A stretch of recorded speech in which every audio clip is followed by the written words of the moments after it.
rate, here we are. And David, do you want to give your version of what we're up to while we're talking? Go ahead. So it's kind of an old home week in the sense of a few kin, but mostly classmates and people from the Institute of the Rocky days who are still alive. And Conrad, for example, the publisher of the newspaper, editor, and managing guy for years was Buck Traxler. Now, Buck was the daughter of my favorite cousin, Dorothy Traxler, Dorothy Shepherd, who your folks knew my mother, Nell Mabel Shepherd Badgley, and her younger brother was George Shepherd, who became the attorney as of 1924 of the Missoula Mercantile. John, there was a famous guy in Missoula, legendary guy. McLeod is his name, Walter McLeod. So Walter liked George as a student baseball player. George had come off, he and my mother had this homestead down by Hardin, and they had worked their tails off to get it developed, which is one reason I identify with Emma Lou. Because she stayed, her folks stayed, right? Her folks stayed, yeah. Well, I know she went other places, but she came back here to live her final days out. She did. For years. Yeah, she came back here in around 70 and she died in 2001. So it was 31 years. Yeah. Wow. And your dad died what year? 2005. So, and he was up here too? Well, I mean, they were together. Yeah, well, sometimes people have to be cared for by other people. Oh, well, Dad did stay for 2 years at a home in Missoula. I forget the name of it at the minute. So he didn't die here at the house. That's good. Did you cremate him? No, they're both buried up at our old juniper tree. Nice. Yeah. Good. So it's a very personal kind of track for me to capture that part of my life that was Montana. Okay. And I'm triggered by the awfulness of the Trump campaign and Trump administration. And then what specifically got me was the GN40 incident, and which fit into a view of Montana that certain Montanans have. That was great, get more votes, and then there are others, of course. It was just awful. For the New York Times and Washington Post, that gave it quite a bit of coverage. They did. It was an awful thing. Yeah. And The Economist, some international journal picked it up, and so that's the image of Montana. It's lower than Texas. But I know Montana very well in the past, and I know, that how do conservatives feel? What is a Montana conservative anymore? In principle, this guy calls himself a conservative. Are they going to go along with it? We'll see how it plays out. So that's a very personal kind of thing for me as a political scientist to look at the theory of conservatism, which is a doctrine really, not a theory. And on the ground, what does it mean to be a conservative?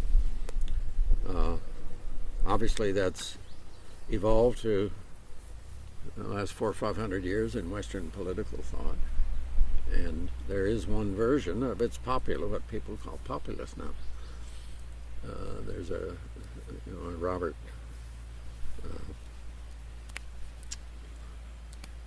Burke view of a conservative that many early American thinkers were influenced by from England. But the Whigs and the Tories didn't hold together very well in the United States. And I don't know of the founding fathers how many would call themselves conservative. Do you know, David?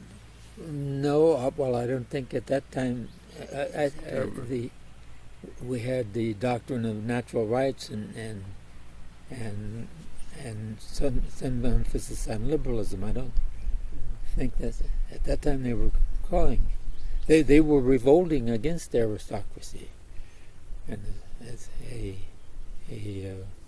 so I doubt that they would have been comfortable.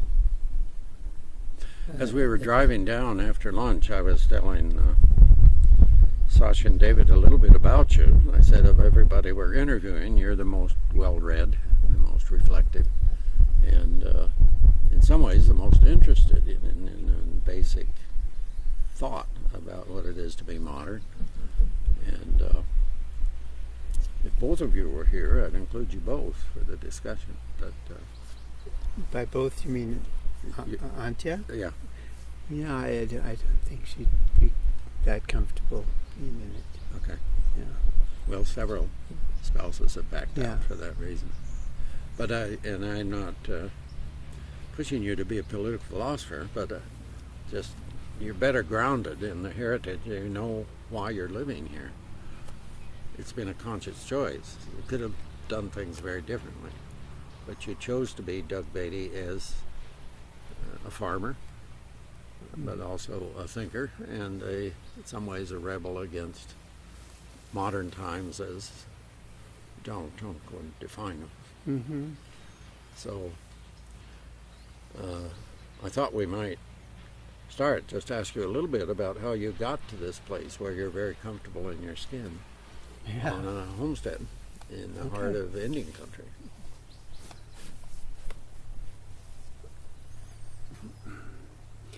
And I think some ways I got here out of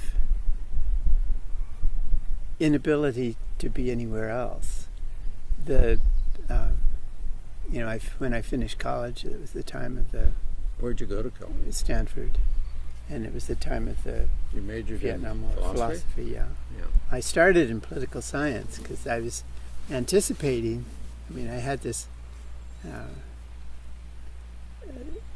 National Merit Scholarship for going there, and that it was given for people interested in working in the Foreign Service, is actually the funders of it, and that had been my intention. It was kind of the natural follow-through of my family's background with Dad and with Beirut and with the International Cooperation Center in Bozeman. I mean, it was kind of a natural falling place, but it became totally clear both that I wasn't that interested in the ins and outs of politics, Right. and also that I had major differences with the more I learned, the more differences I had with government policy. And so eventually that led to a summer down in Mississippi, and it also led to sending back my draft cards, and getting inducted, and then refusing induction into the military. So, and then that, in a sense, led into interest in Buddhism. And this farm where we are right here, this part of the farm, had been abandoned. No one had been living here for several years. And my dad was at Chapman College. He was doing this World Campus Afloat. He was managing that. And he said, well, we're going up to Montana. For all the time we lived in Bozeman, we as a family had never come back to this Really? farm. Oh, I don't think it was really that important to us. I mean, my memory as a child was when Mom spoke of it, she didn't like it. She was in favor of Arnold Olson's attempt to build Knowles Dam, and she was of the opinion that the best thing that could happen to Dixon would be to flood it. I think getting back at all her elementary school, sufferings. But when we came here, it was the summer of, I think, 69, end of summer. It just, to me, felt completely like home. And there was a little wire gate across the road, and there were horses here. It was, the house was locked up, and we didn't even take the time to go up to the neighbors who had the key and to look in. Dad was of the opinion that we could just as well burn the place down and just call it quits. Were you paying taxes all those, or were you... Well, the taxes were part of the lease arrangement with our neighbor, so we really didn't pay taxes on it. And the taxes here are really quite low. They still are really very They low. go to the tribe? No, to the county. Okay. No, there's no tribal. No From tribal the day the homestead financial. was claimed. Yeah, it's in relationship with the federal government. Okay. Really. I mean, there are more and more rights that the tribe obviously has that are expressed now that weren't being expressed or developed when back in '70 when I first came here. So that next spring, after being at the monastery, I thought at the Buddhist monastery at Tassajara. That was in Japan? No, Tassajara is in Big Sur in California, okay. connected to the Zen Center in San Francisco. And it just seemed like a good thing to come here and live and try to revive the old homestead. And quite a number of people came. It was the most communitarian and sense, sort of communal. I didn't imagine living here just on my own or just with our immediate family. It seemed contrary to my belief of how people should live, although that's much the way we do now. So in those first few years, we had quite a number of people who lived here. And my parents decided to come also because Dad had a chance to retire, and he wanted to do his Mexico project in the winters. So I lived here year round, and he and Mom came here in the summers. And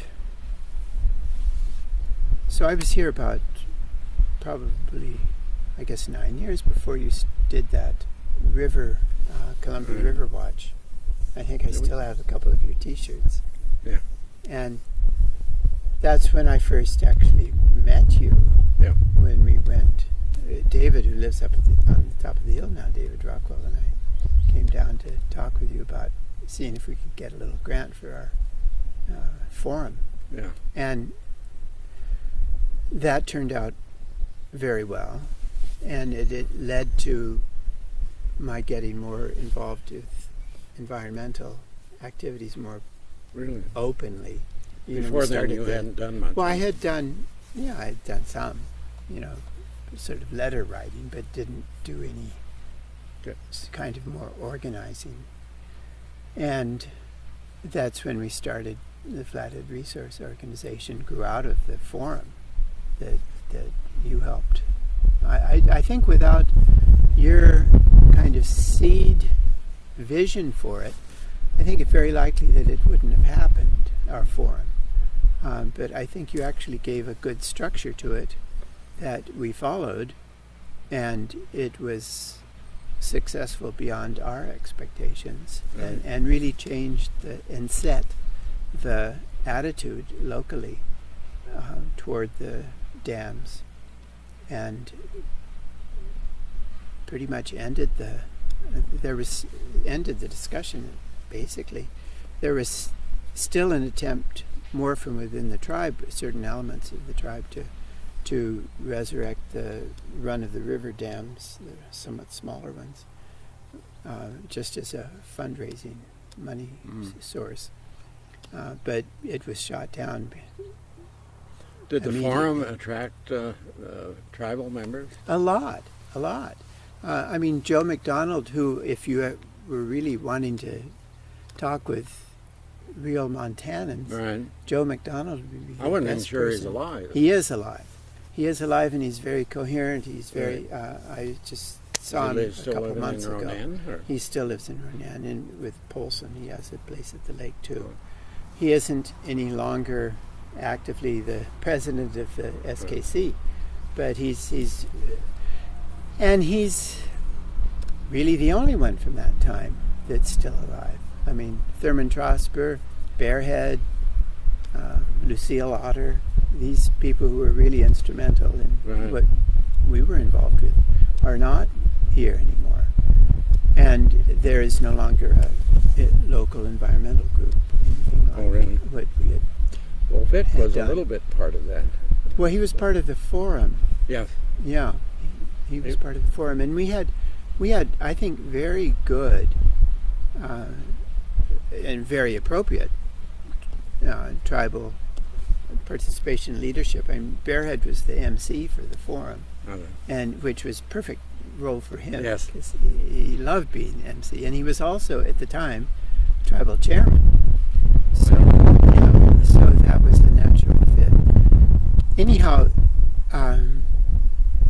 part of my coming here is philosophical in the sense of I did not want to participate in the dominant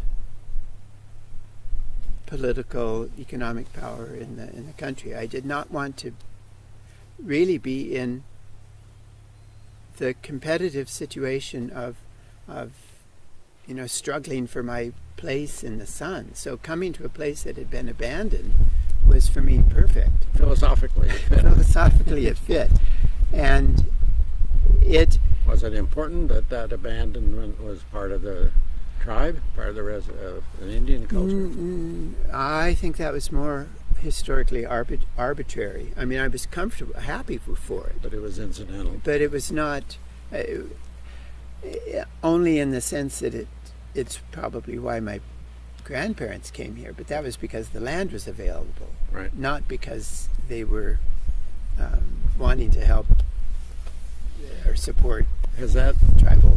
irony of that they came here and in effect the government started the tribe, is that an issue? It's a bit of an issue. Well, I've certainly thought about it, and it's it has its complexities. That's my parents. They would never see the irony. We didn't remain, but they proved up on the land and had the mineral rights. And there were 4 homesteads that we proved up on. My grandfather, my father, my uncle, my mother, all 5, and George Shepard. And that was all. There were 2 different nodules of that. They couldn't make a living, whereas your grandparents somehow got by. Well, the reason they got by was not from farming. The reason they got by was that grandfather had a lumber yard. And he had the Jocko lumber yard here in town. I mean, Dixon was a so-called thriving little community. And every 6 miles or so had another little community. It was because that's about the distance you could go. On a horse. Yeah, for a comfortable day. Yeah. And they homesteaded 180 acres, and then he bought the remaining 280 acres, is what the place is. And he bought it from people who left, probably because of economic troubles. Right. And the irrigation didn't come until maybe 1918, 1920. So for those first 10 years, there's no irrigation here. There's just a hand-dug well over here. And how they survived, I don't know. I think the years... Lumberyard, I guess. Well, the lumberyard, yeah, except just visually, we live within a green, welcoming kind of place, and it can get pretty... When you're not nomadic, and you can't go down to the riverside, it can get pretty blistery here. Yeah. And anyhow, that's I think so. The tribal connection for my grandfather might have been that it was land available, and I think at that time it wasn't very expected that the tribes would have the lasting power as a community, as a group of gradually people. melt away. And the join expectation was that it would, the in a dominant sense, society. disappear. Did and you that really remember? hasn't happened. Did you meet your grandfather, grandmother? I did not. My grandmother very much so, but my grandfather died when he was quite a bit younger than me. He died in the 30s, at 60 something. He had cancer. But my grandmother died at our house in Bozeman in 54, so I knew her well. So my folks homesteaded. David's folks bought. His grandfather was involved with homesteads. Well, my maternal grandparents homesteaded Here's Antje. in North Dakota. There she is. Hi, Antje. Antje, this is Sasha from Serbia. And you know me. Yeah, long time. This is David Leuthold, my friend from off the ranch over in Holt.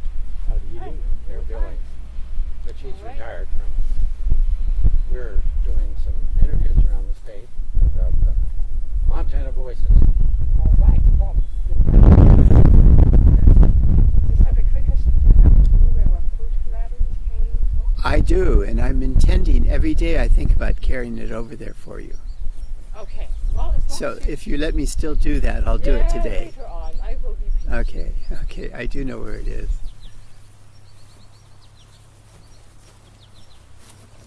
So he has a heritage on his mother's side of homesteading, and as you know, I write, and so I wanted to try to get into a book, and they have a homesteader's cabin up over on their place that they used to own, just sold a couple of years ago, and so I spent a week or 10 days over there and recaptured what it felt like to be in one of those Yeah, tiny shed-like yeah. building. They fixed it up. It's very comfortable, but there were no.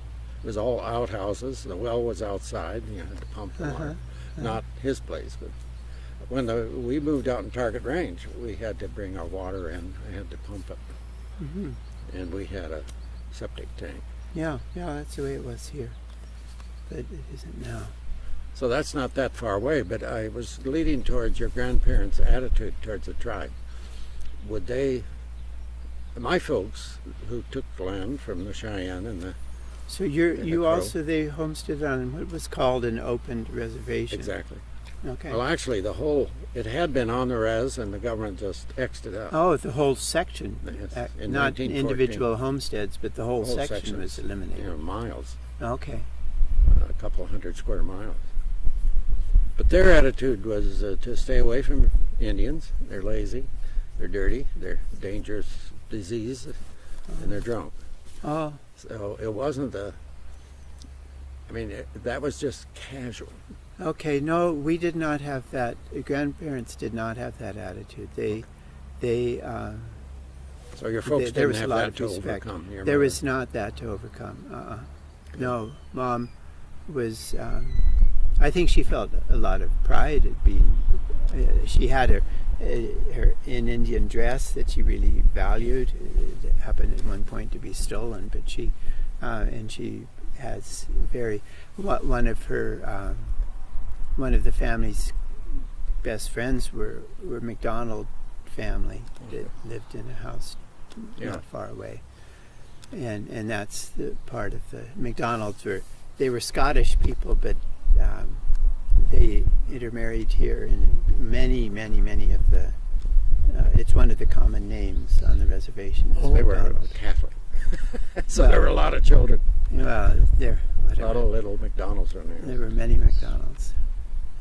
Here locally there are dominant names. I mean, whether it's Morgeau or McDonald or there's Roulier or there's many names that are common here that you don't know, that you won't see that much other places.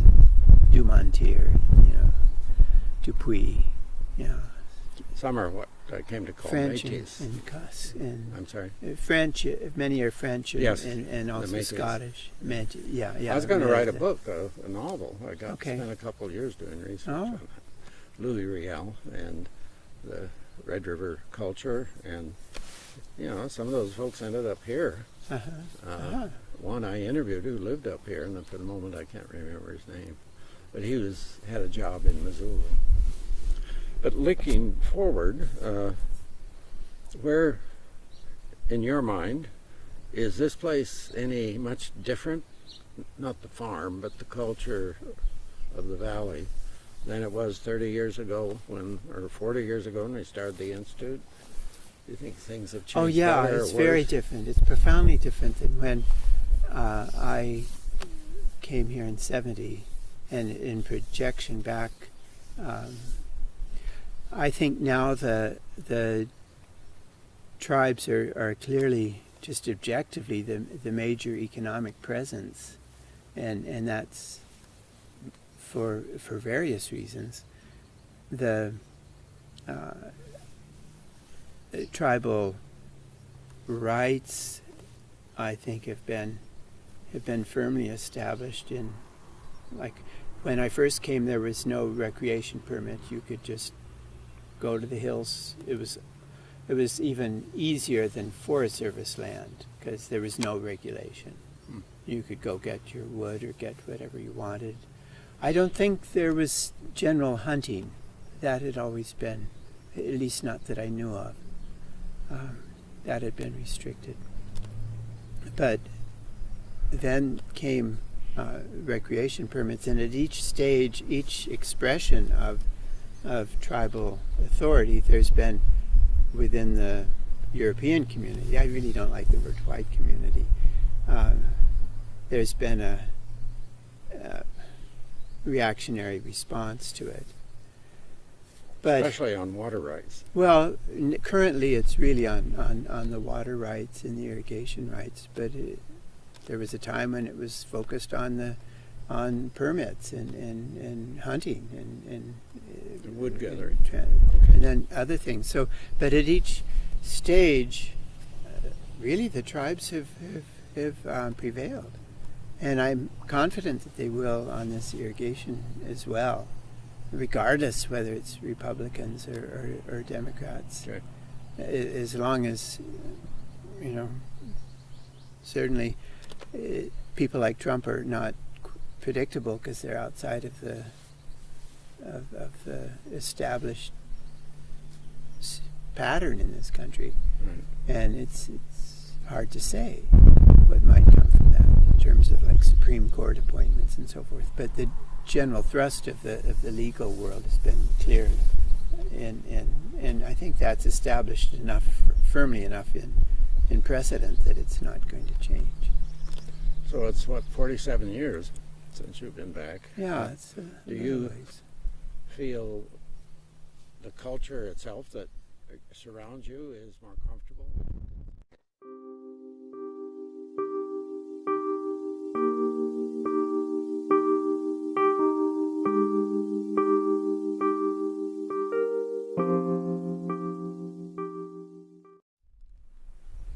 Yes. And that was from the mills shutting down, That's and then certainly it's true. also from the influx of people who've been in the Marines and retired from the military. And there isn't as intact a community. I mean, you can see it in the road. It used to be, if I had to hitchhike up to Whitefish to catch the train over to Libby for running the bookmobile, on a Sunday I walked all the way to Ravalli and 3 cars passed me.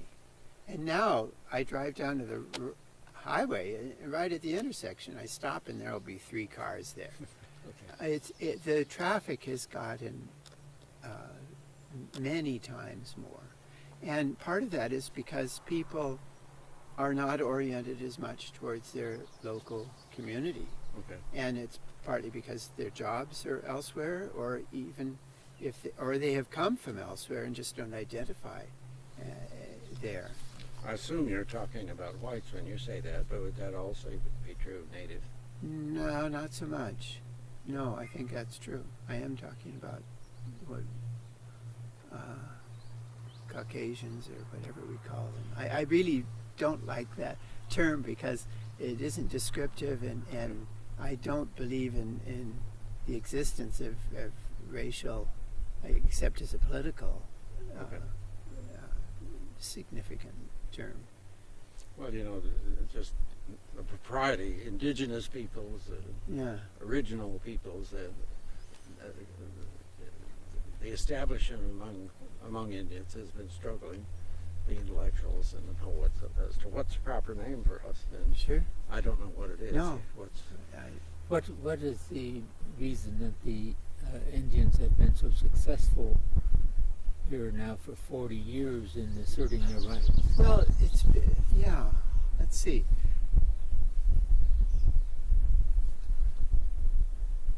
Partly it's been internal changes, awareness of the importance of facing problems like alcoholism. Like when I first came back, if you went to the powwow, it was depressing because it would confirm what your parents would have said in terms of, the term would be drunk Indian. You just have the two together. And at the powwow at that time, it looked like that to a person from outside. And then that changed. There's been a lot of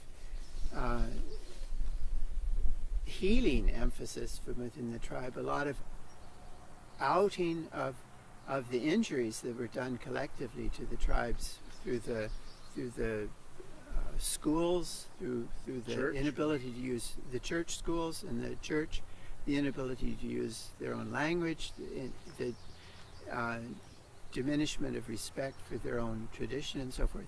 There's been a healing about that. That's the one thing. The other thing is there's been, I think, a significant influx of I think the federal government has seen the tribe as their major local focal point for helping manage natural resources and so forth, rather than the counties. And then such things as so there's been influx of money in that sense. And then the Salish Kootenai College getting established, I mean, I think that has been an absolute major change. And that's was the vision of Joe McDonald more than any other individual. And it's a huge thing locally for us. It's there are so many people of both cultural groups, racial groups, whatever, attend there. Have gotten Europeans their education. attend? Sure. They need to maintain over 50% native, but it doesn't have to be local native. It just has to be native, So tribal membership. What's the financing of the college? Well, I think it's, tuition and grants. I think they do depend on grants a lot. But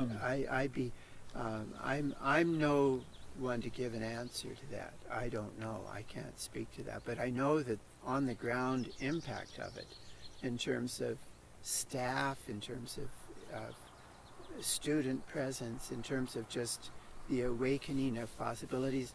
For instance, our younger daughter, who's 15, is attending school. She'll be a junior in St. Ignatius.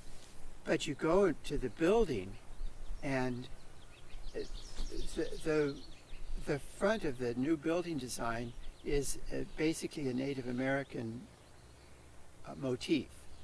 And the welcoming sign is in 2 languages. And you see that on the highway too. You see the signs. So The highway St. signs Ignatius are in High 2 School, languages. The St. Ignatius High Really? School. Wow. And That's a big inside, change. you go inside, the portraits on the wall are tribal elders. It's not just, American presidents or something like that. It's tribal elders. And If you go to a school like Charlotte, now that's culturally in a different scape, because you go there, the image is this Viking with his helmet, and there's very little acknowledgement that they're even on a reservation. And I think, like Polson had a political struggle a few years ago with the mayor insisting that Polson was not part of the reservation. And then I think there are many more than some people from within the tribe pointed out economically what involvement there is with the tribe, and what, in terms of like even the water source for the city of Polson is on tribal land, and this and that. And I don't hear that anymore from the Polson government. And then the dam, which was built with opposition from the tribe, but it was built in the 30s, Kerr Dam, is no longer called Kerr Dam, and I can't pronounce the new name because it's a Salish name, and it's now owned by the tribes. So Is it managed by the it's tribe? managed by the tribes, Wow. and the electric system is managed by the tribes. And before, in effect, the irrigation system is managed by the tribes. What role did the Bureau of Indian Affairs have in this sort of change, if any?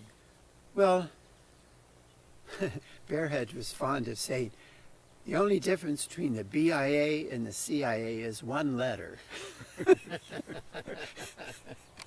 So he wasn't fond of the BIA. But I think the BIA is, from my perspective, has been basically supportive of I'm sure much more paternalistic and much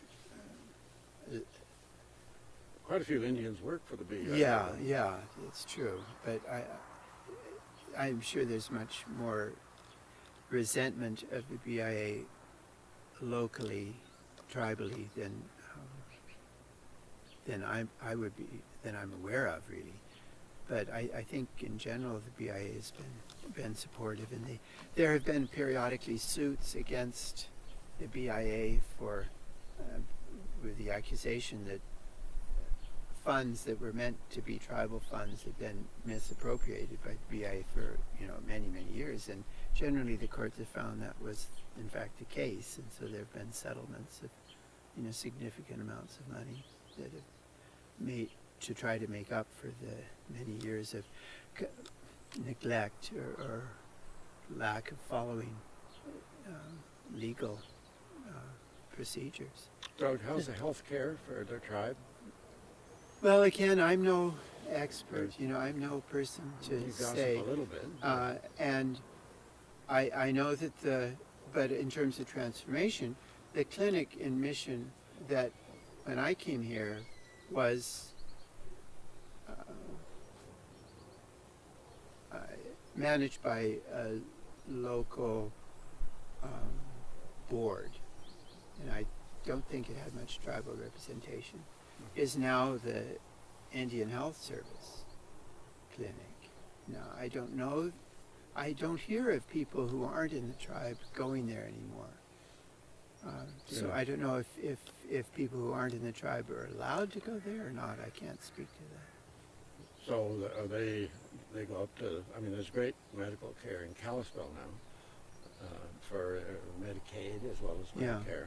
Are most tribal members entitled to Medicaid? That's, I shouldn't say.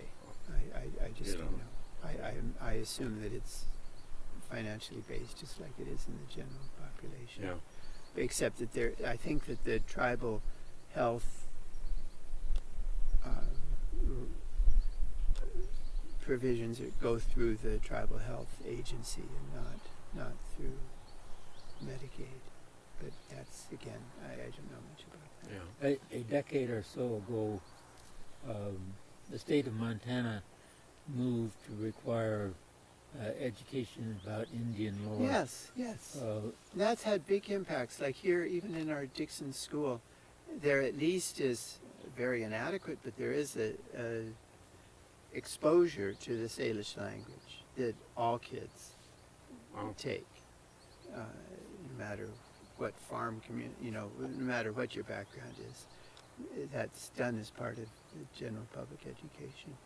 And there's been a lot more acknowledgement of tribal tribal history, and now there's been for a lot of years now established this river honoring that I think grew out of the forum, actually, because some of the people who were involved in that, like Joe McDonald and some other people, were promoters of it. I don't think Richard Eggert or I had any. I know I didn't have any formative role in it, but Richard. Bear had jokingly called it the Flathead Navy. When there was a boat or two that the tribe owned, and we did the float from the dam, and it was really prominent. We had a lot of tubes, and there were a lot of people in the water. I remember. But the river honorings is a camp out that all the schools in the valley, Really? like 6th grade or something, the kids go there, and they play traditional games. There's talks about the value and the importance of the river. There's a lot done to make tangible the importance. And I think this is partly grew out of this fellow Bugby. You don't remember him? Bruce Badgley? Well, his son. Bruce's son. Okay. Was an advisor to the tribes back in the 80s maybe. Okay. And he had advised them, and I think they have certainly followed this advice, whether it was from him or not, to focus their land acquisition along the waterways. And so now most of the Jocko, from the headwaters down to the confluence, is owned by the tribes. Wow. And this is the only place in the country that I'm aware of where, in essence, low elevation wilderness is being established. And it's being established by the tribes. And it's also without much fanfare. I mean, they don't say, hey, we're establishing all this wilderness area. But in effect, that's what's happening. Partly it's by benign neglect, like the bridge across the river breaking down and just not being replaced. And it's partly by the Pack River Lumber Company and the church and other big landowners have sold land have either sold or, in the church's case, I think, gave back the land to the tribe. So all the Ferry Basin area, which is bigger than the Bison Range, is tribally owned. And it's elk reserve in general. It's very, very little access to it because there's one bridge at Sloan Bridge and then just a dirt road. At one point there was, this gives you a sense of the power that the tribe has now that it didn't have 40 years ago. A developer bought a lot of land across the river and wanted to establish a housing area. Make millions. And the tribe said, well, they couldn't keep him from doing that, but they said, you can't have electricity. And that was, and you can't have access. And so it didn't work. Did the tribe offer to buy the land from him? Well, the tribe owns the land now. Yeah. They got it. Yeah. So there must be some good lawyers in the tribe. I'm sure there are. But So- again, that's beyond my, Right. out of my But area. you're describing a pattern which sounds like a great improvement in technical and administrative ability within the tribe. Oh yeah, it's very significant. The whole attitude of who we are when has changed in the sense that there's, I think there's a great pride and recognition of the power and the significance of the tribe, and the pride that it is, by golly, still here And so and thriving. how would you explain this change? Why didn't things remain the same? Well, things never remain the same. The river's always flowing. or get worse. But they can get worse. Indeed. They And have certainly in other many ways. reservations have gotten worse, quite possibly. So in some ways, that's the complicated aspect of talking of whatever guilt I might feel about being here as a non-tribal person. I'm not sure.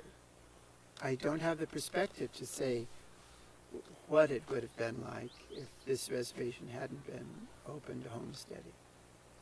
It's just Well, I'm not trying to assuage guilt. I'm trying to. You're a philosopher by back training. and so- You're the only one among people we'll talk to who's capable of handling a heavy-duty conflict in the mind of an ethicist. okay. You know, you're here doing good by most, certainly my definition.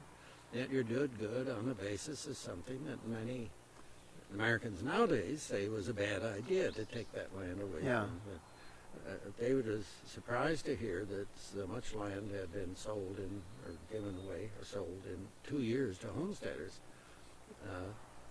Yeah. Suddenly, the population of Indians was equaled by the population of white. Oh, it Most was much exceeded.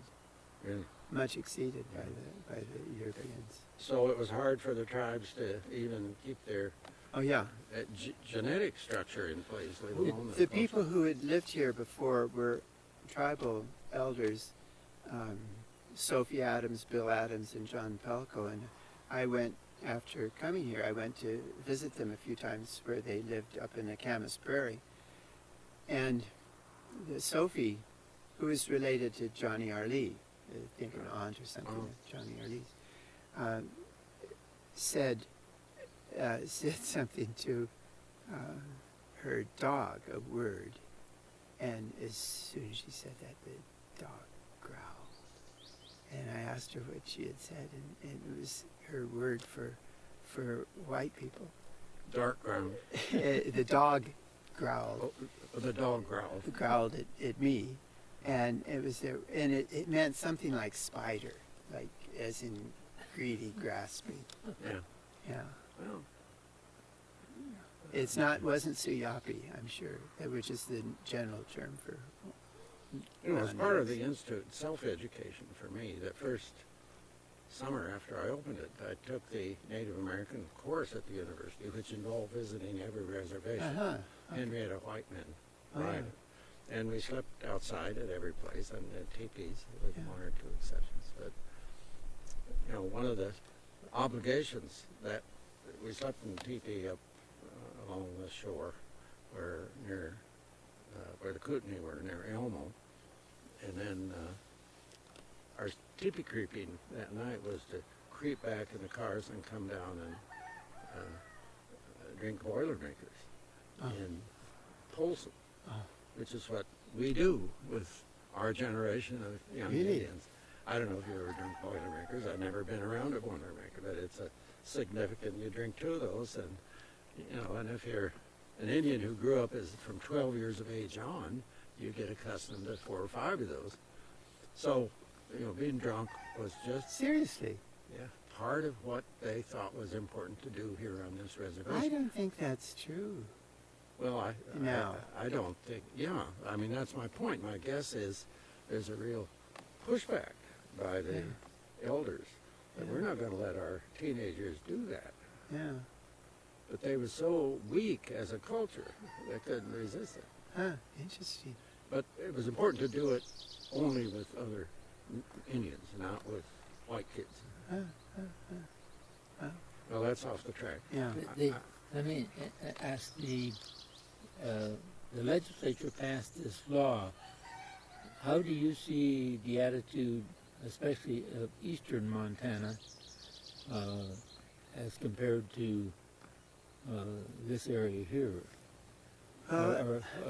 What patterns, if any, do you see relating to the eastern Montana? My sense of eastern Montana is based on politically, and I've never lived there. But my sense is that the distances are great, and people feel like they're self-reliant, and less communitarian, but I may be totally wrong. And that is maybe stereotypes. But it's partly based on some books too. Like this, a woman wrote a book called Breaking Clean. She was a student in Missoula, but she's my age, but she grew up in eastern Montana, and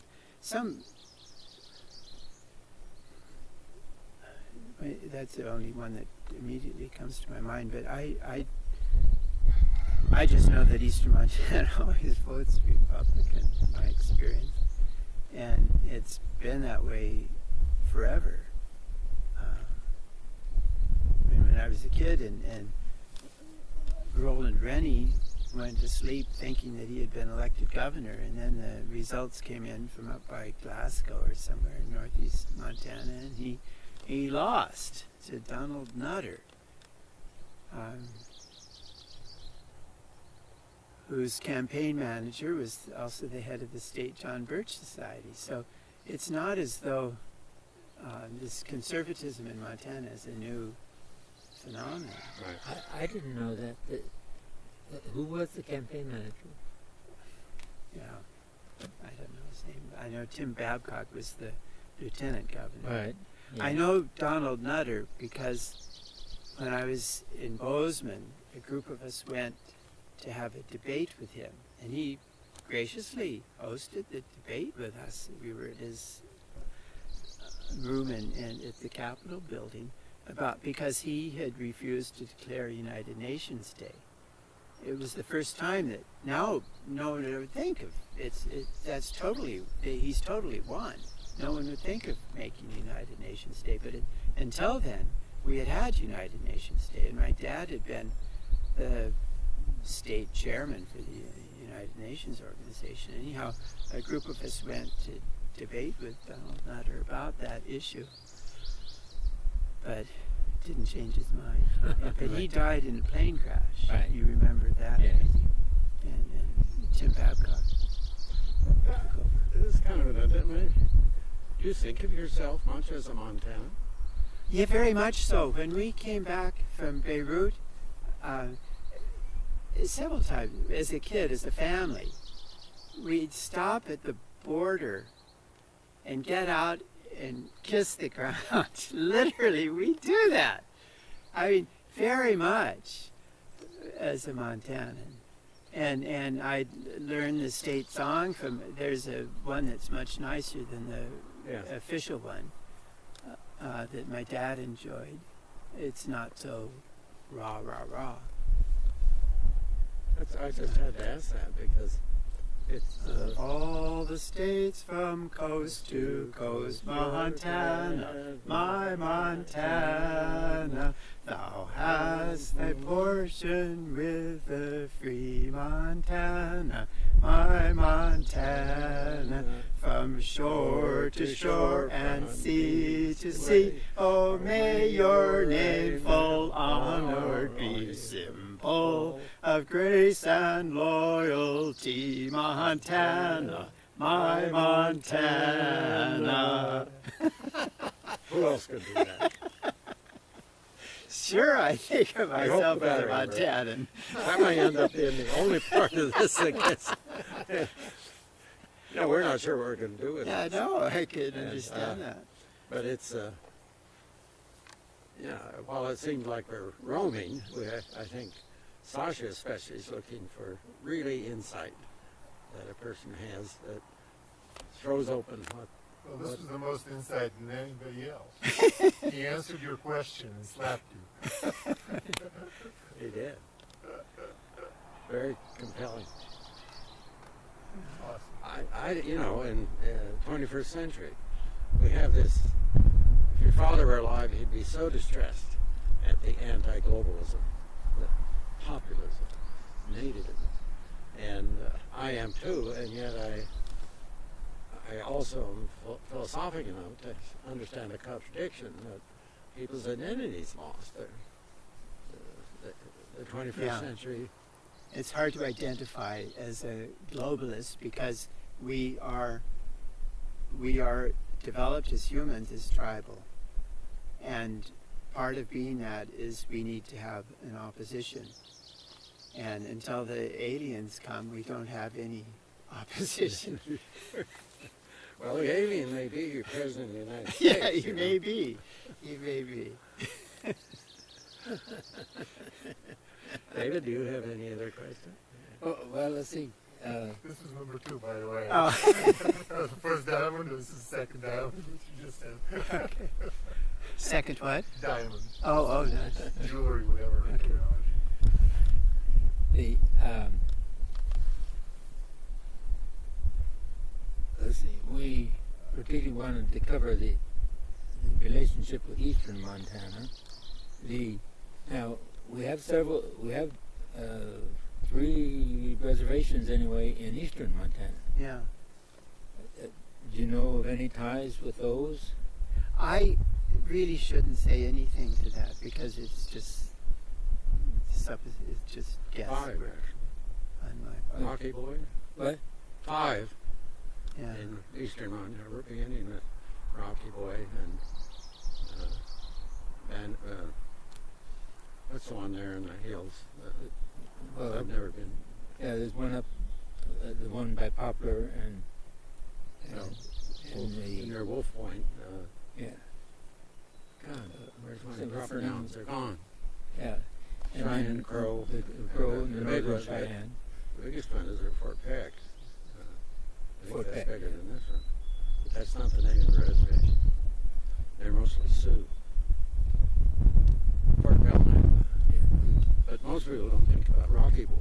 It's the smallest and the poorest. Yeah. And I've been there, and they're poor. Yeah. And I wonder if any of the things you've described here in the last 40 years have happened in Rocky Boy. I wanted to go there, and Patrick Chiefstick is from there, but he's working at Kicking Horse as kind of an advisor. And he comes from a family of alcoholics and abusers, but they're almost 100% Cree. And they speak Cree at home. His parents taught him that. I got involved personally with his big brother, who was at that time living with a very attractive girl. And Oh, you told he me was about that. beating the hell out of her, and she called somehow. So I guess I pulled him out. I'd forgotten the details of it, but she reminded me on Facebook a year or two ago about that. And she said, by the way, his younger brother, Patrick, would like to talk to you.